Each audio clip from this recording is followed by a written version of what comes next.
Las micobacterias son un conjunto diferente de bacterias. Las bacterias en general se clasifican según la coloración de Gram, en Gram positivas y Gram negativas, ¿no? Sin embargo, las bacterias escapan a esta clasificación general de las bacterias, porque obviamente que no se tiñen con la coloración de Gram. Y para ello se ha diseñado otros tipos de técnicas de coloración, que la vamos a ver después. Ahora lo que quería manifestar es que cuando una persona escucha hablar de la micobacteria, lo primero que se les viene a la mente es la tuberculosis, ¿no? Obviamente por el Mycobacterium tuberculosis. Entonces, la bacteria típica, clásica, importante en este grupo, obviamente que es el Mycobacterium tuberculosis, más conocido como, para tu Pimboy. ponle en vibrador y ponle un lugar donde te haga feliz, pero no esté haciendo bulla. Entonces es principalmente el bacilo de Koch el representante de esta familia, de este género específicamente. Y sin embargo, cuando se revisa la historia de la tuberculosis está desde hace miles, cientos de años, ¿no? 5.000 años antes de Cristo ya se ve, ya es posible que haya existido la tuberculosis, y esto se evidencia por la momia egipcia. Sin embargo, también en Sudamérica, en la momia de Nazca también se ha detectado, por ejemplo, evidencia de Mycobacterium tuberculosis. ¿Qué quiere decir esto? Significa de que la tuberculosis es mucho más antigua de lo que imaginamos. Y además de que la tuberculosis no necesariamente vino de Europa con los españoles, sino es posible que ya hubiéramos tenido tuberculosis también en las Américas, antes del descubrimiento de América. Entonces la tuberculosis es una enfermedad muy antigua, ¿no? El primero que describe la tuberculosis de manera ya más organizada es Hipócrates. Hipócrates le asigna el nombre de tisis, le viene el nombre de tísico al paciente que tenía tuberculosis. Y a la ciencia que estudia la tuberculosis se le llama la tisiología. La tisiología surge antes que la neumología. Es más, la tisiología es la madre de la neumología. Antes no existía, la neumología es muy reciente, antes existía la tisiología. Esto nos da una idea de la importancia de la tuberculosis que ha tenido en la historia. Sin embargo, debido a diferentes razones y por diferentes fenómenos, la tuberculosis también ha sido una enfermedad que ha llegado a estigmatizar, así como ahora la gente que tiene con VIH y SIDA, igual la tuberculosis es una enfermedad estigmatizante. Por eso que en algún momento de su historia, a la gente que tenía tuberculosis, obviamente tisis, se le decía tísico, y esa palabra tísico se convirtió en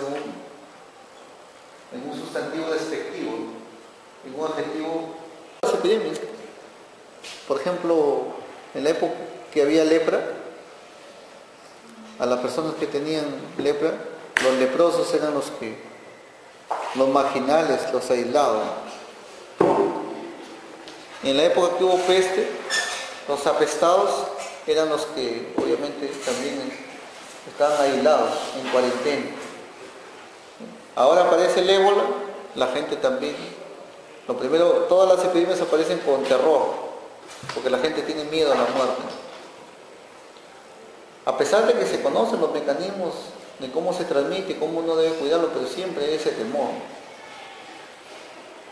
Y así ha ocurrido con la tuberculosis. Sin embargo, la tuberculosis no siempre tuvo una etapa nefasta. Hay una etapa en la historia, sobre todo en la edad, al término de la Edad Media y comienzos de la Ilustración, tuvo una etapa gloriosa la tuberculosis. Tal es así de que la tuberculosis fue tan famosa que una persona para ser famoso, un escritor para ser famoso, tenía que darle la tuberculosis. Si no, no era famoso, no era aceptado como famoso si no había tenido tuberculosis. O sea, la tuberculosis pasó a ser como una enfermedad de alcurnia. A esta etapa se le conoce como el romanticismo de la tuberculosis. Y muchos poetas, músicos, pintores famosos fallecieron de tuberculosis.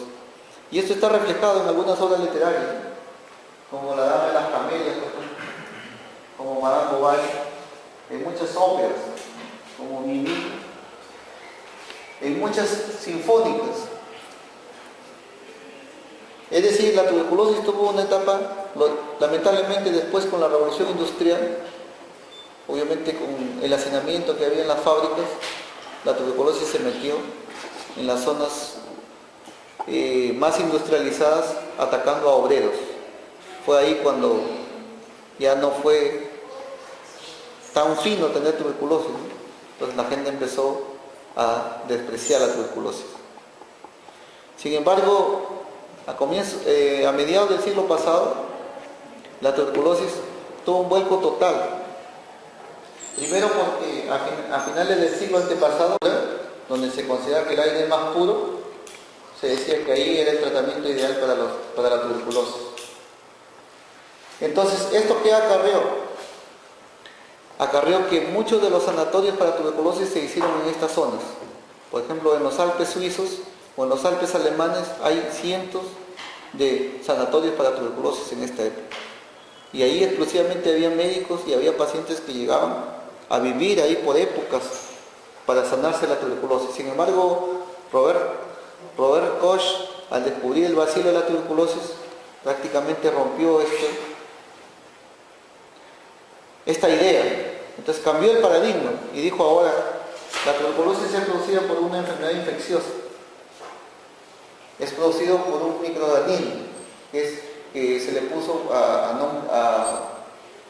en honor a él el bacilo de Koch. Y les decía que a mediados del siglo pasado, cuando se sintetizó la streptomicina, la tuberculosis dio un vuelco total, porque a raíz de ello se empezó a curar la tuberculosis. ¿Qué pasa? ¿Se te acaba el aire? Cuidado, ¿no? No, está bien. Hay uno que tiene tubo nomás.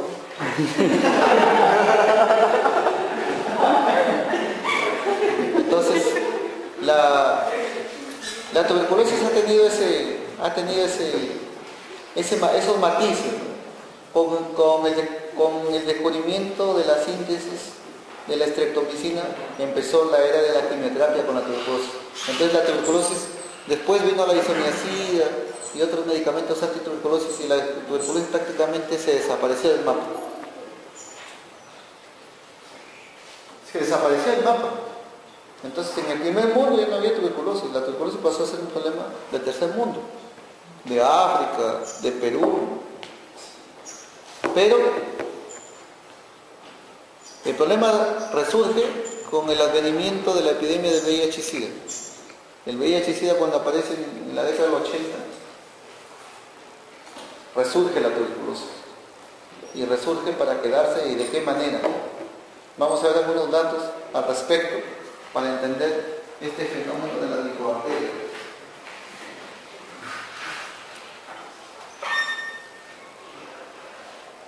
En el Perú la incidencia de tuberculosis está más o menos cerca de 95 casos por 100.000 habitantes. Y la prevalencia, es decir, la morbilidad general por tuberculosis es mayor a 100 casos, más de 100 casos, a veces, tal vez 120 hasta 140 casos por 100.000 habitantes. Entonces la incidencia, cuando nosotros hablamos de una enfermedad y respecto a su incidencia, a su carga de enfermedad, siempre tenemos un comparativo. El indicador para tuberculosis y para las enfermedades en general siempre la tasa es por 100.000 habitantes, para tener un comparativo, ¿no? Entonces nosotros más o menos estamos en 100 por 100.000 habitantes, más o menos 100 casos hay por cada 100.000 habitantes. Ahora, ¿cómo está en el mundo la tuberculosis? Acá está el Perú. El Perú está acá señalado con rojo porque está acá en este rango de 100 o más de 100 casos por 100.000 habitantes. Por eso está de rojo, está en esta zona roja, o sea, la zona más alta de casos de tuberculosis. Ahora, comparado con quién, con Sudáfrica, con la India. Ahora, nosotros nos comparamos con Sudáfrica, pero Sudáfrica organizó un mundial, nosotros ni clasificamos. Miren la diferencia, en Sudáfrica se hizo el primer trasplante de corazón. Nosotros, a las justas, trasplantamos órganos menores. Entonces, para que vean un poco la comparación que estamos como país respecto al desarrollo de salud. ¿No? Por ejemplo, en India, en India hay cerca de 9.000 fábricas que producen medicamentos. En el Perú no hay ninguna sola fábrica en el Perú que produzca medicamentos. Todos los medicamentos que se venden en el Perú son importados, se producen en otros lugares. En la India hay 9.000 fábricas que producen medicamentos para todo el mundo. Sin embargo, nosotros nos miramos sobre el hombro a esos países. Y en América, bueno, Bolivia que ahí está, estamos juntos casi con Bolivia, pero hay un país pequeñito que está ahí, en la isla de la Española, junto a República Dominicana, que es Haití. Pues Haití es una isla que, bueno, la isla la comparte el territorio de Haití, de la isla está Haití, hay dos países, Haití y República Dominicana. República Dominicana es de habla español y Haití es de habla francesa, ¿no? Pero Haití es un país muy pobre dentro de América, y más pobre tal vez de América, y encima en los últimos años ha tenido como 5 terremotos. Bueno, a ese nivel estamos nosotros de tuberculosis, mírenlo ahí. Este mapa no lo he hecho yo, lo busqué en internet, pero pueden verificar. ¿Sí? Ahora, surgió un problema hace algunos años, que es la tuberculosis multidrogo resistente.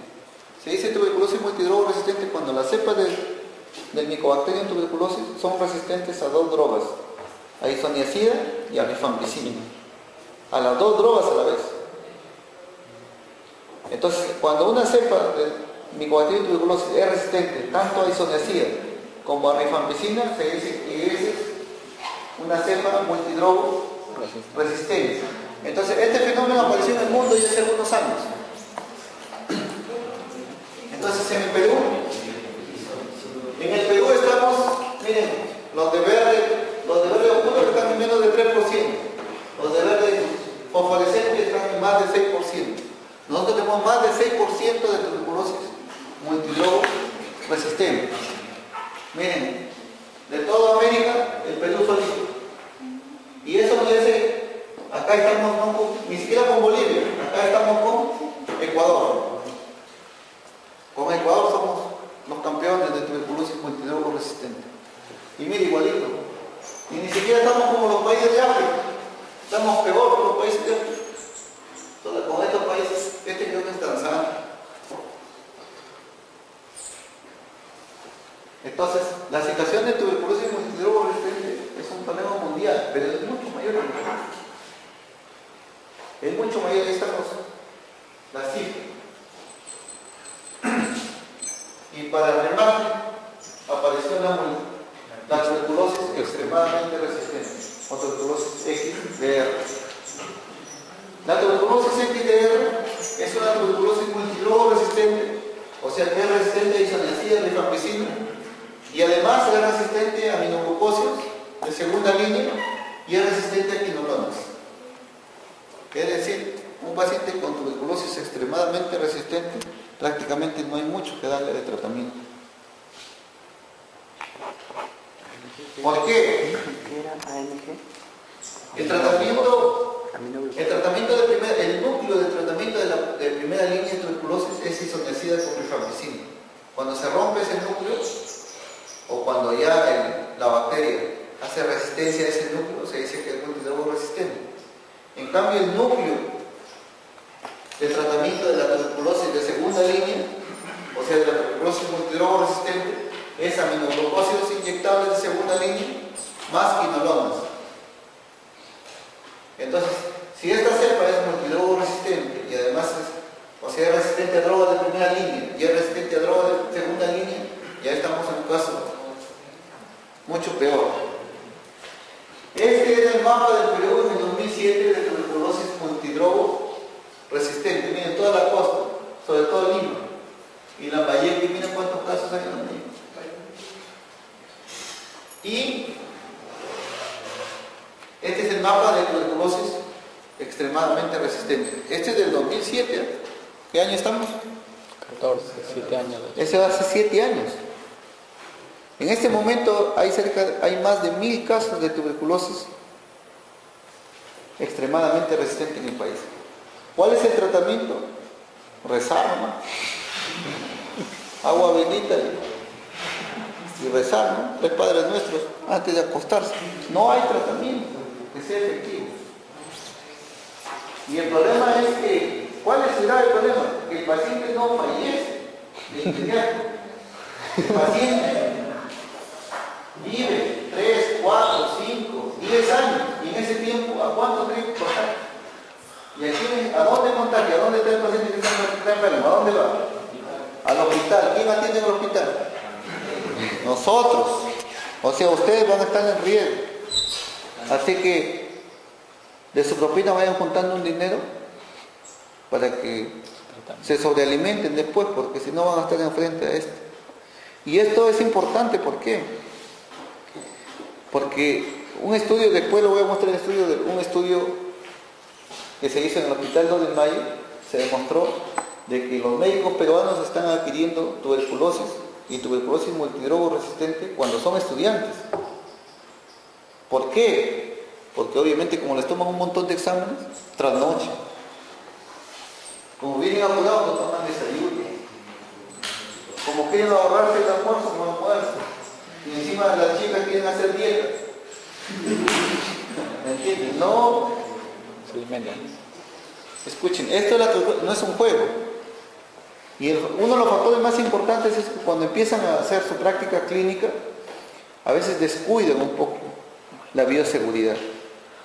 Y lo descuidan porque nadie lo percibe. Porque la persona que se contagia con tuberculosis no es como el ébola, que lo tocas al paciente y en una semana ya está sacando la lengua. No. Puede pasar hasta 5 años recién para que haga síntomas.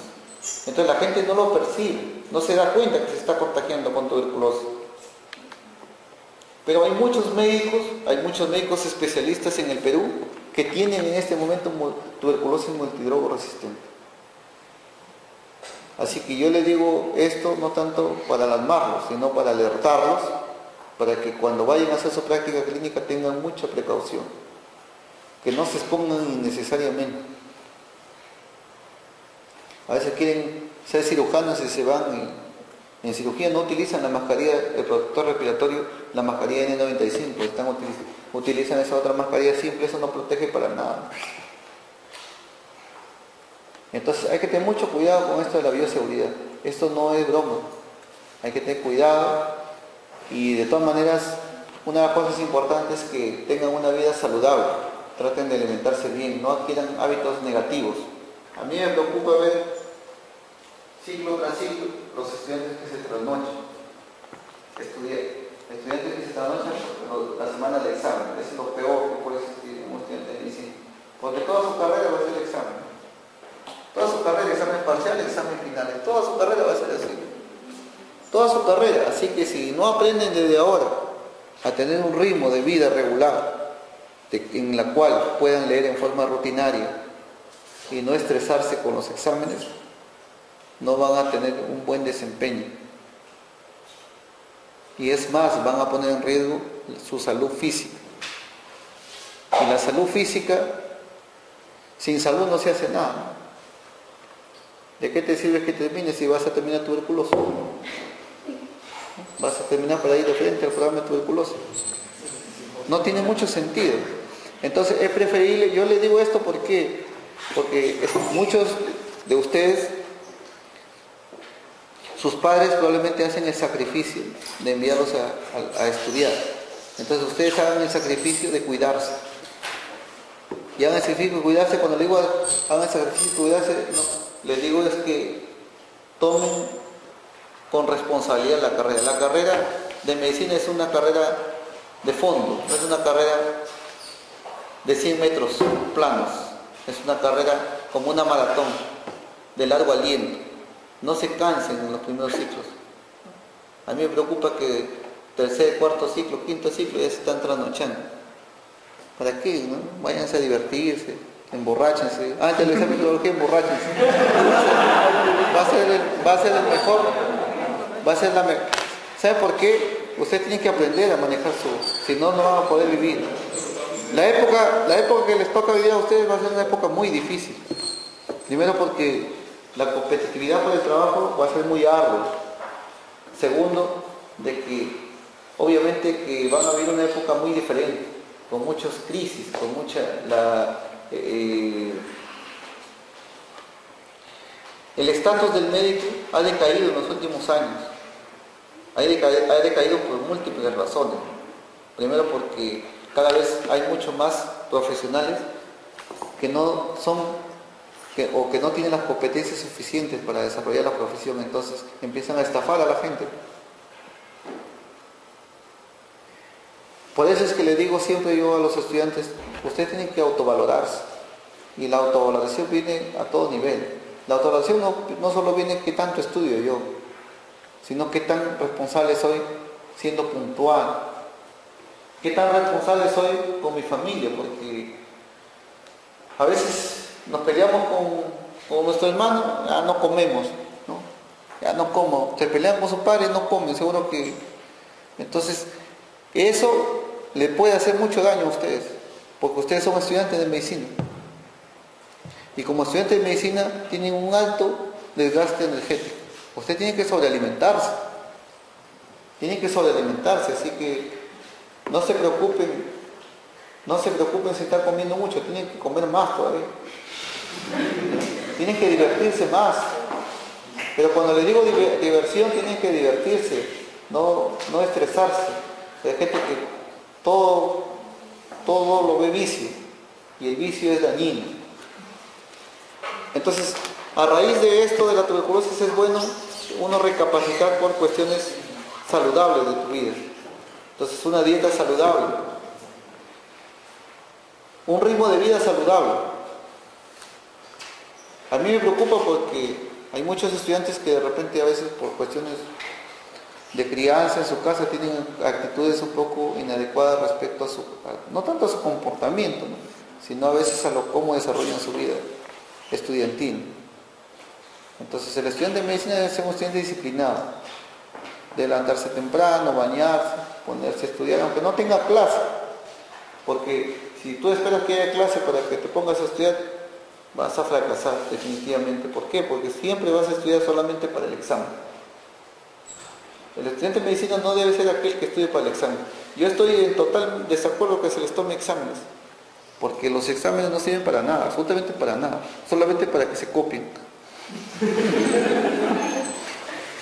Entonces el examen, ¿qué me dice el examen? Que se copió bien, que se copió mal, que leyó más, que leyó menos, pero ¿y qué tanto lo aplica? Ya sabe un montón, pero ¿qué tanto lo aplica, no? Hay gente que sabe un montón, lo pones a un paciente, no sabe qué hacer, llamen al médico. Entonces, ¿qué pasa? Esas cosas tienen que aprender. Estas cosas tienen que ir aprendiendo ustedes poco a poco. Deben romper su rutina. Yo hace años, gracias a un amigo, aprendí a no cargar maletín. Porque me di cuenta que todos los días cargaba mi maletín, cargaba 5 kilos por las puras. Cargaba libros que nunca leía. Cargaba mi computadora que nunca la utilizaba. Decía, porque voy a hacer un trabajo en la universidad. Jamás lo utilizaba, porque lo abría, miraba un ratito y me estaba quedando dormido. Y nunca lo utilizaba. Entonces empiezan a cargar. Y decidí, nunca más voy a cargar maletín. Nunca más voy a cargar, nunca más. Entonces me di cuenta que desde hace por lo menos 10 años llevo 5 kilos menos en mi cuerpo. Entonces, hay gente que carga el maletín por costumbre. Y eso le digo, sucedió con un compañero mío en el internado. Nosotros antes de empezar el internado, un laboratorio farmacéutico nos hizo una ceremonia, una pequeña fiesta. Y en esa fiesta, en esa ceremonia nos obsequiaron estetoscopios, equipo médico, ¿no? Pero además nos regalaron un maletín muy bonito. Entonces cuando empezamos el internado, todos llevamos el maletín, porque era un maletín bonito, ¿no? Entonces, yo tenía un amigo, de mi grupo de internado éramos 5, de los cuales 4 éramos varones y uno era una chica. Entonces, todos dejábamos el maletín. Pero, como eran los maletines iguales, llegó un momento en que el maletín de mi amigo se confundió con el maletín de mi amigo. Y pasó como una semana y no se dieron cuenta. Entonces a mi amigo lo fastidiamos, ¿qué te vas a dar cuenta si tú pensabas que era tu lápiz labial? Pero no se dieron cuenta. Esto es real, no se dieron cuenta. Entonces, muchos de los maletines que se cargan, muchas de las cosas que se cargan innecesariamente. Por eso le digo, revalúen mucho de las cosas que hacen en su vida. Y traten de ordenar. A veces es difícil, pero son cosas que suceden y que este tipo de situaciones siempre es bueno estarlas repitiendo porque ustedes son estudiantes que están en formación. Y como estudiantes que están en formación, todavía son susceptibles de escuchar algunas cosas. Los estudiantes de clínica no, ellos ya quieren ser cirujanos, quieren operar, quieren sacar el ojo, la oreja, el corazón de los pacientes. Ya ellos quieren entrar a la cancha. Una vez que entran a la cancha no saben qué hacer adentro. Porque se da cuenta que los 7 años que estudiaron por PH, ¿no? Entonces, esas cosas hay que irlas cambiando, hay que irlas mejorando.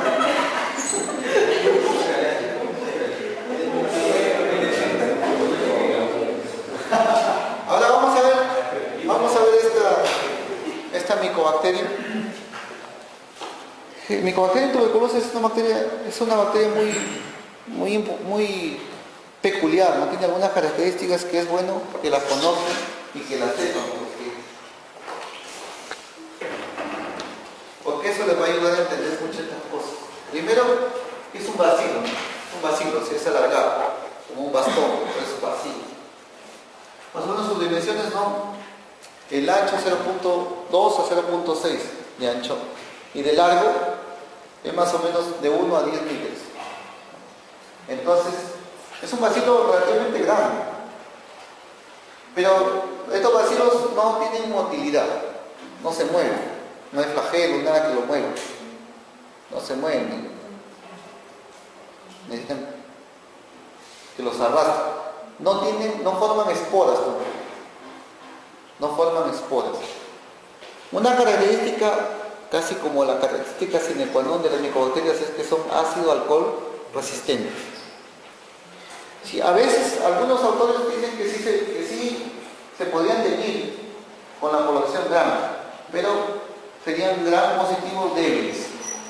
Y una característica fundamental que no deben olvidar de las micobacterias es que son aeróbicos. La tuberculosis, ¿dónde da? En el pulmón. El pulmón está lleno de aire, son aeróbicos. Está lleno.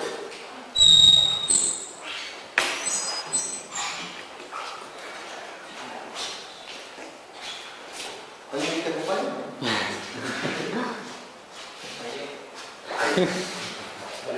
Vamos a ver ahora la pared bacteriana. La pared bacteriana es una estructura fundamental en las bacterias. La pared bacteriana de gram positivo es diferente a la pared bacteriana de gram negativo. Por ejemplo, la pared bacteriana de gram positivo es una pared que es rica en pectidoglicano, tiene múltiples capas, ¿no? Una capa gruesa de pectidoglicano, gruesa de pectidoglicano. En cambio, la pared del gram negativo es como un sándwich, ¿no? Tiene una capa interna, una capa externa y una capa delgada al centro del pectidoglicano. Entonces, el pectidoglicano es una estructura que está acompañando casi todas las paredes celulares bacterianas. Esta también tiene pectidoglicano. Sin embargo, la característica principal de la pared del micobacterio es que contiene ácidos micólicos. Estos ácidos micólicos son ácidos complejos de tipo lipídico. Por eso es que la pared del micobacterium es una pared lipofílica, o dicho de otro modo es hidrofóbica.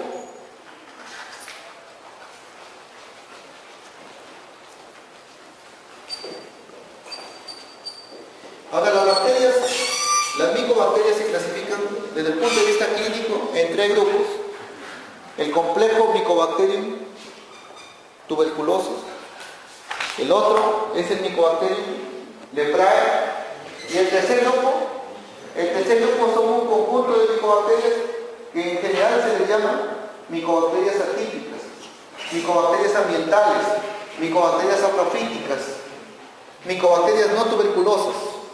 Son diferentes nombres que se utilizan para agrupar a este conjunto heterogéneo de micobacterias que obviamente que no son micobacterios tuberculosos ni son micobacterios leprae. Entonces, esto nos hace prácticamente señalizar que las micobacterias solamente producirían tres tipos de enfermedades: la tuberculosis, micobacterias tuberculosis, la lepra o micobacterium leprae, y las micobacteriosis ambientales o micobacteriosis atípicas, que esas sí son un conjunto heterogéneo de síndromes clínicos que tienen principalmente dos patrones: o afectan la piel como lepra o afectan el pulmón como Mycobacterium tuberculosis. Vamos revisando rápidamente algunos aspectos en ese sentido. Este es otro gráfico de Mycobacterium, de la pared de Mycobacterium. Prácticamente explica lo mismo. Ahí para que recuerden de que el PPD, que es el derivado proteico purificado, que se utiliza para hacer la reacción de Mantoux o intradermal reacción, lo vamos a ver, también es un antígeno de la pared. Uno de los factores de virulencia que más he estudiado y tal vez el más importante de Mycobacterium es el factor cordón. El factor cordón es producido por un dimicolato de tetraalosa. Es el que produce el factor cordón. Dimicolato de tetraalosa o de trealosa dimicolato de trealosa. Es un antígeno también de la pared. Pero a este antígeno es el que es el responsable de dar, a este antígeno se le llama factor cordón. Este factor cordón hace que las micobacterias tengan la capacidad de agruparse o de alinearse, de hacerse como una cadena. A eso se llama factor cordón. Se ha visto que es un factor de virulencia. Ahora, si las bacterias de tipo micobacterias no se les puede identificar a través de la tinción de Gram, para ello se diseñó una tinción que es la tinción de Signisio o tinción de ácido alcohol resistencia. Lo que hace la tinción de Signisio es utiliza dos reactivos. De un lado utiliza la fucsina ácida y el otro reactivo que utiliza es de contraste, el colorante de contraste es el azul de metileno. Entonces lo que se hace en un primer paso es que se fija la muestra. La fijación puede ser por calor o puede ser al medio ambiente. Se fija la muestra, después se le agrega el colorante principal, que en este caso es la fucsina ácida. Y después se hace el procedimiento más importante, que es la decoloración. La decoloración se hace con una mezcla de alcohol ácido. Por eso es que a estas bacterias se le llama bacterias ácido alcohol resistente, porque no decoloran con alcohol ácido, se mantienen de color fucsia.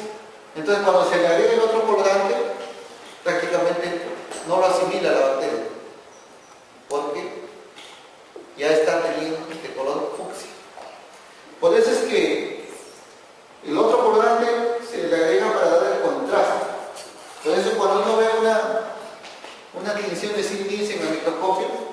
lo que ve son estos. Son bacilos alargados, grandes, que son los bacilos ácido alcohol resistentes, color fucsia. Y el fondo es, ¿cuál es el fondo? Azul, por el azul de metileno. Ahora, ¿en qué medio se cultivan estas bacterias? ¿En qué medio? ¿Cuál es su medio cultivo? El medio cultivo convencional o tradicional es el agar novaestensiense. El agar novaestensiense es el agar típico para cultivar micobacterias. Es el estándar para cultivar micobacterias. El ingrediente de malaquita. Por eso es que el color del medio es un color verdoso. Y las bacterias como micobacterias tuberculosas crecen con colonias de color amarillento. Son colonias que dan un aspecto amarillento. Entonces transforman. Mycobacterium tuberculosis crece en forma lenta. Se dice que crece después de 2 semanas. Pues en la práctica clínica nosotros vemos que una micobacteria se recupera en laboratorio más o menos después de 40 días. Y son colonias amarillentas en el agar de novaestensiense. Un dato adicional es que Mycobacterium leprae no se puede cultivar. No se puede cultivar, ni siquiera en agar novaestensiense. No es posible cultivarlo.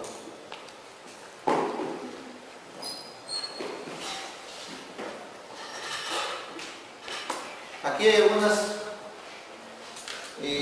una clasificación que lo vamos a retomar en la micobacteria, lo vamos a retomar después en un cuadro. Primero vamos mirando esto de la patogenia del Mycobacterium tuberculosis. La patogenia del Mycobacterium tuberculosis obviamente que el Mycobacterium tuberculosis es una bacteria que adquiere por vía respiratoria, por vía inhalatoria. Uno inhala las partículas que tienen las bacterias y esas van principalmente al pulmón derecho. ¿Por qué al pulmón derecho? Porque el bronquio derecho es más grueso, es más corto y es en forma vertical. Entonces, el Mycobacterium tiene mayor probabilidad de irse al lado derecho. Eso no quiere decir que no afecte al lado izquierdo, también, pero más probabilidad tiene de ir al lado derecho. Por eso es que el complejo primario de la tuberculosis, que es el complejo de Gom, ocurre principalmente en el lado derecho. Ocurre entre el lóbulo medio y el lóbulo inferior. O sea, casi ocurre en la parte baja del pulmón derecho. Y ahí se forma principalmente el famoso granuloma tuberculoso o granuloma caseoso también se llama. Así empieza la tuberculosis. Sin embargo, la tuberculosis no se queda como infección primaria. La tuberculosis, si el organismo está bien nutrido, la persona se defiende muy bien, tiene buenas defensas, prácticamente el organismo lo bloquea la tuberculosis y ahí queda. Entonces un paciente que está sano, sin infección, podría después tener una infección y finalmente, sin embargo, si las defensas están bajas, esta infección puede del pulmón diseminarse al mismo pulmón o a otros órganos fuera del pulmón. Si se disemina al mismo pulmón, nos puede dar una tuberculosis pulmonar. Y si va fuera del pulmón, nos da una tuberculosis extrapulmonar. Pero en los dos casos, ya sea dentro del pulmón o fuera del pulmón, esta tuberculosis ya no es una tuberculosis primaria, sino una tuberculosis postprimaria o tuberculosis secundaria. Esto es lo que ocurre con la tuberculosis. Entonces se calcula de que el momento de la infección primaria generalmente es la niñez. Y ocurre, como les dije, principalmente en el pulmón derecho. Después del pulmón derecho, después que la tuberculosis cogió el pulmón derecho a nivel del lóbulo medio y lóbulo inferior y ha formado el complejo primario o complejo de Gom, de ahí se va al ápice, se va a los ápices. ¿Por qué se va a los ápices? Porque en los ápices la presión de oxígeno es mucho mayor. Y además se va al ápice porque el drenaje linfático va hacia arriba. Los linfáticos del cuerpo, de la parte baja del cuerpo, de la parte más baja del corazón, van hacia arriba. Van hacia arriba siguiendo el trayecto de los drenajes linfáticos, de las venas ácidos y del conducto torácico. Por eso es que van en este sentido. Sin embargo, la tuberculosis, si solamente se queda en el complejo primario y ya no se disemina a nivel linfático, o aún diseminándose a nivel linfático, puede quedarse ahí latente por muchos años. Y casi tal vez la mayoría de nosotros está en esa situación de tener una tuberculosis latente. Ahora, ¿cómo se detecta esta tuberculosis latente? Se detecta por esta prueba, que es la prueba de la tuberculina o la prueba del PPD, que es una prueba de intradermo reacción. Y como toda prueba de intradermo reacción, se hace mediante la técnica de Mantoux. La prueba de intradermo reacción o prueba de Mantoux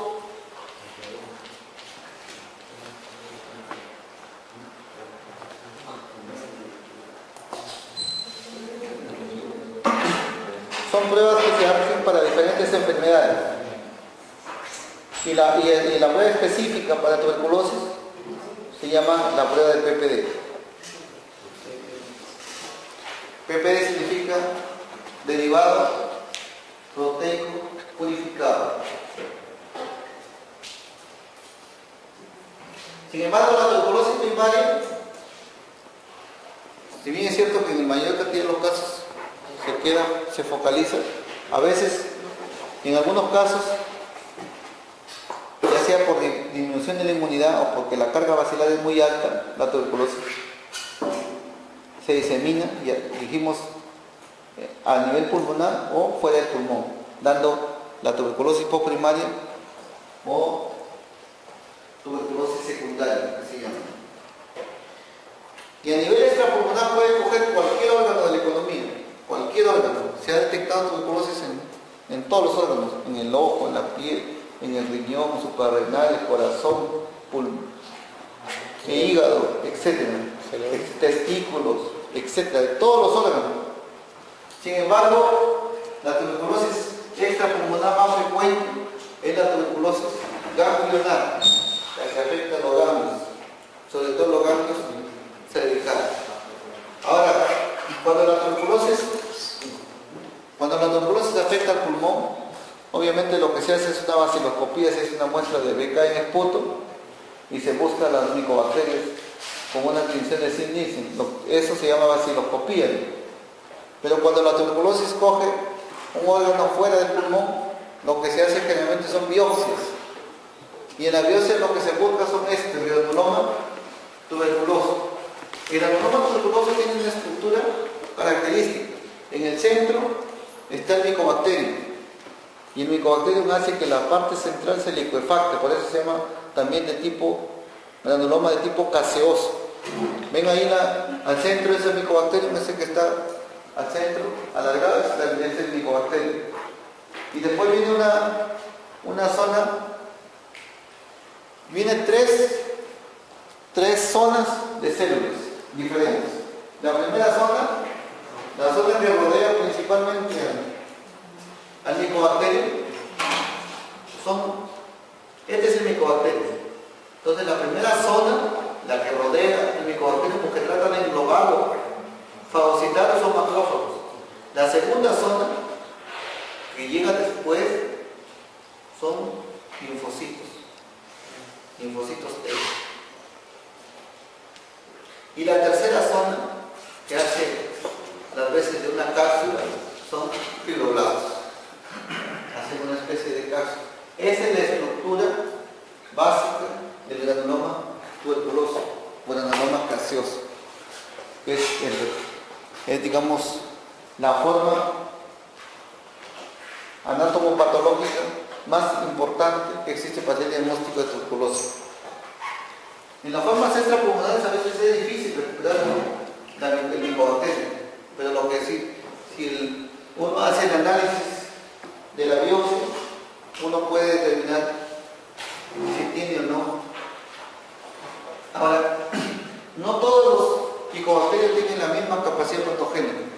Por ejemplo, Mycobacterium tuberculosis es un patógeno per se, ¿no? Es un patógeno. En cambio hay otros microbacterios que no son tan patógenos. Algunos son oportunistas y algunos son más saprófitos, y es decir, excepcionalmente producen enfermedades.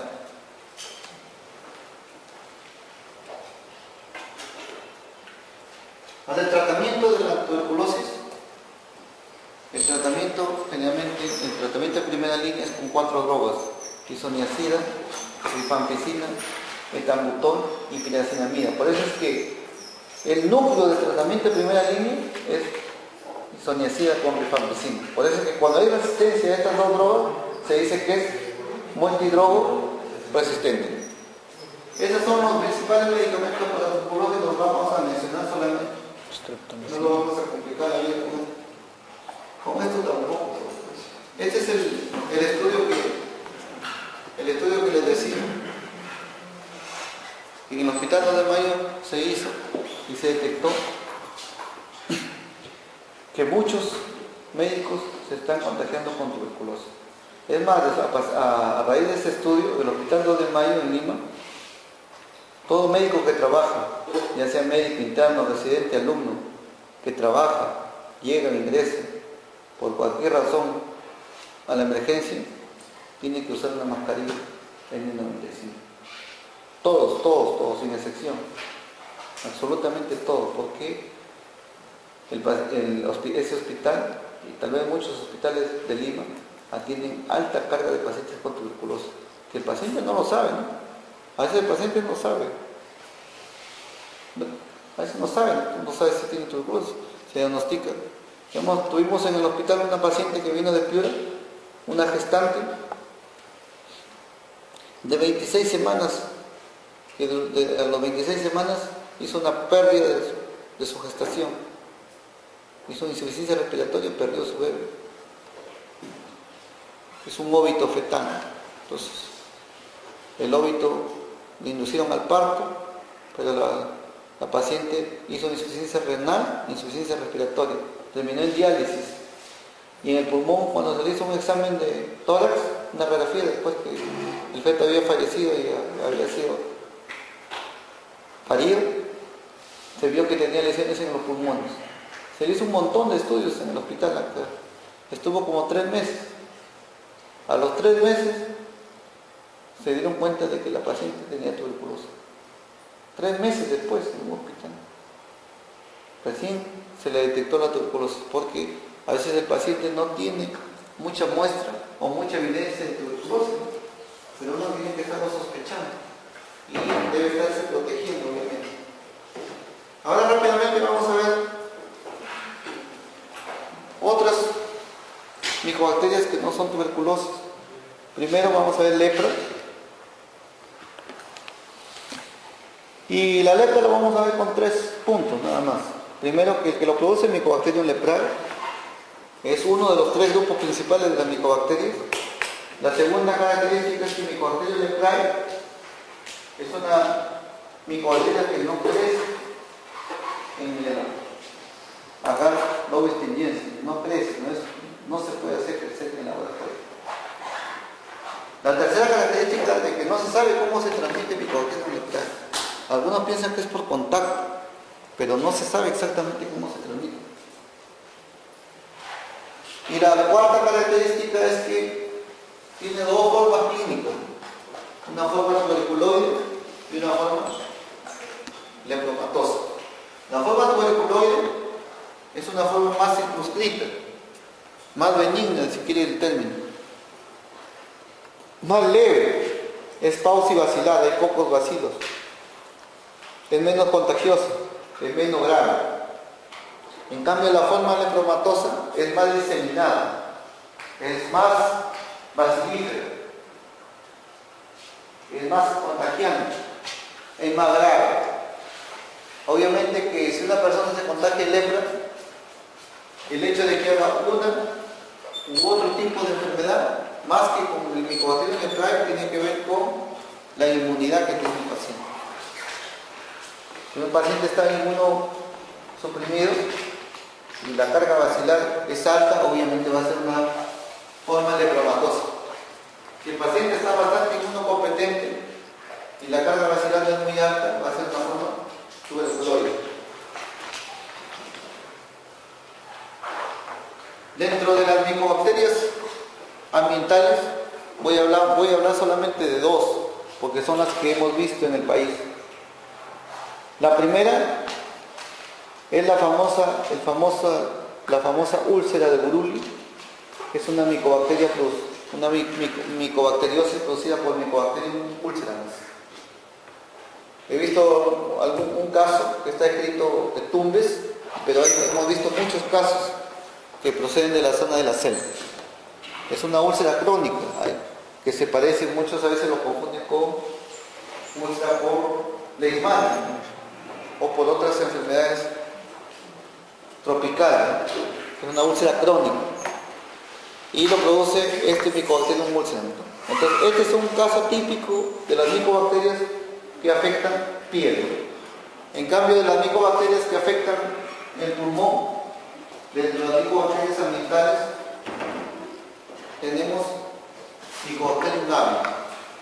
Mycobacterium avium es una micobacteriosis que afecta el pulmón, pero principalmente afecta pacientes inmunosuprimidos, pacientes con VIH.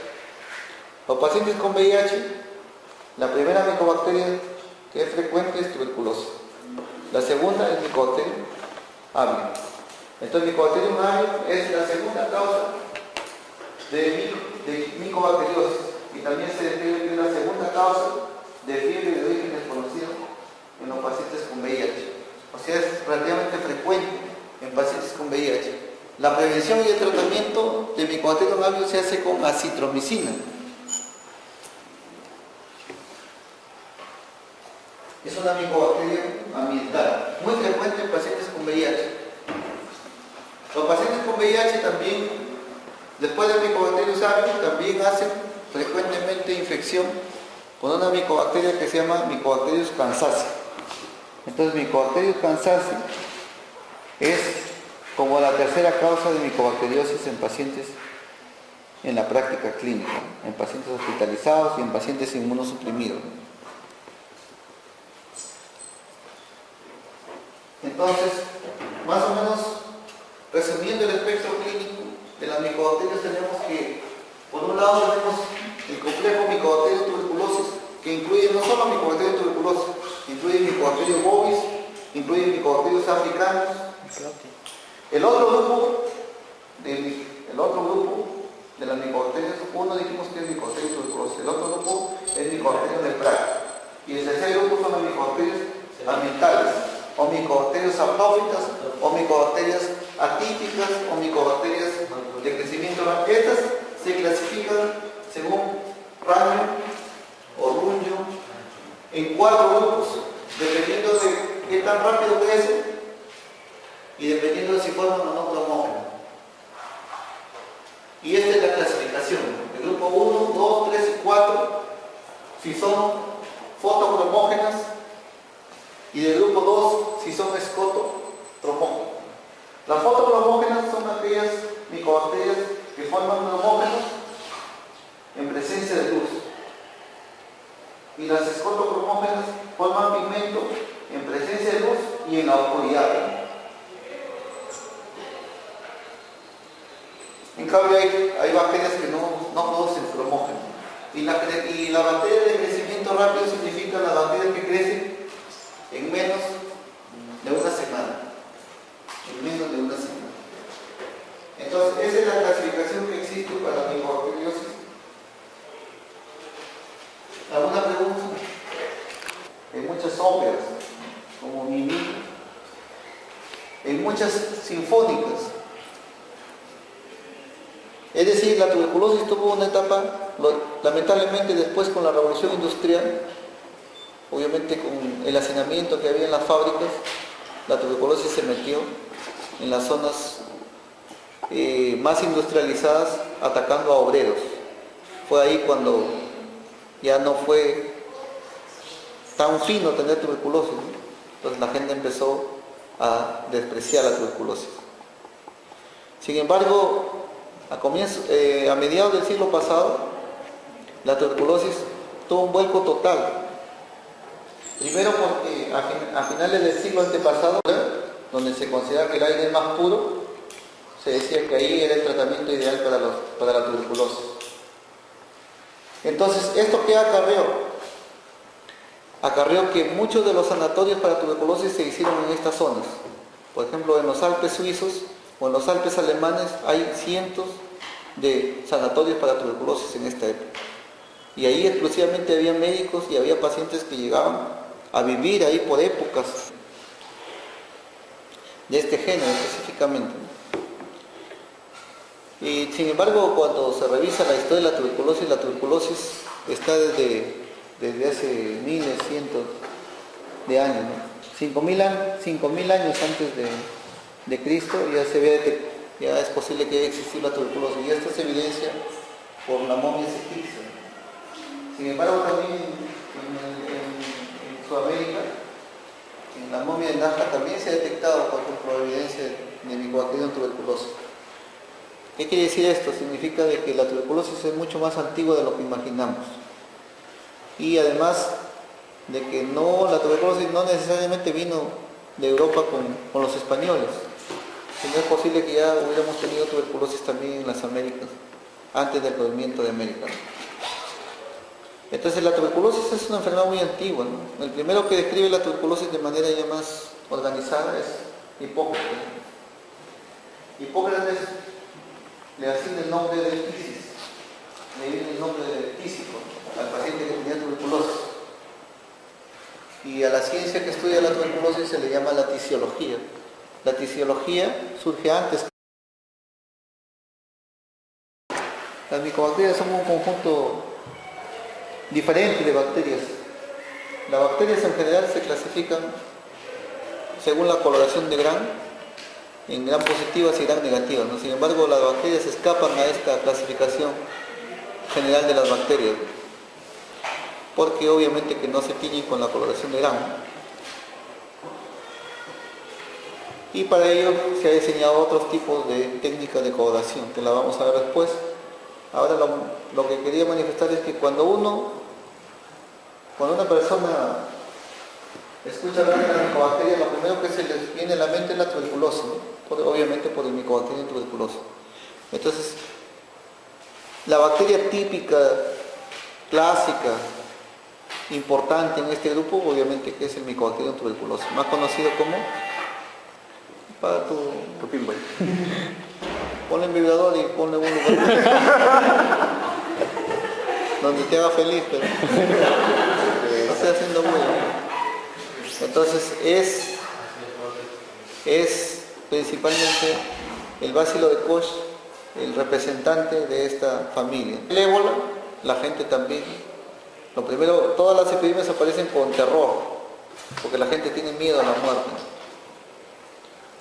A pesar de que se conocen los mecanismos de cómo se transmite, cómo uno debe cuidarlo, pero siempre hay ese temor. Y así ha ocurrido con la tuberculosis. Sin embargo, la tuberculosis no siempre tuvo una etapa nefasta. Hay una etapa en la historia, sobre todo en la edad, al término de la Edad Media y comienzos de la Ilustración, tuvo una etapa gloriosa la tuberculosis. Tal es así de que la tuberculosis fue tan famosa que una persona para ser famoso, un escritor para ser famoso, tenía que darle la tuberculosis. Si no, no era famoso, no era aceptado como famoso si no había tenido tuberculosis. O sea, la tuberculosis pasó a ser como una enfermedad de alcurnia.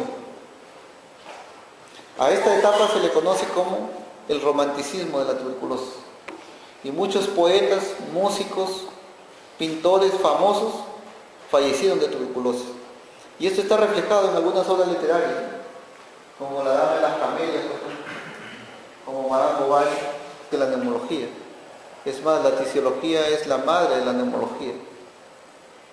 Antes no existía, la neumología es muy reciente, antes existía la tisiología. Esto nos da una idea de la importancia de la tuberculosis que ha tenido en la historia. Sin embargo, debido a diferentes razones y por diferentes fenómenos, la tuberculosis también ha sido una enfermedad que ha llegado a estigmatizar, así como ahora la gente que tiene con VIH y SIDA, igual la tuberculosis es una enfermedad estigmatizante. Por eso que en algún momento de su historia, a la gente que tenía tuberculosis, obviamente tisis, se le decía tísico, y esa palabra tísico se convirtió en un sustantivo despectivo, en un adjetivo.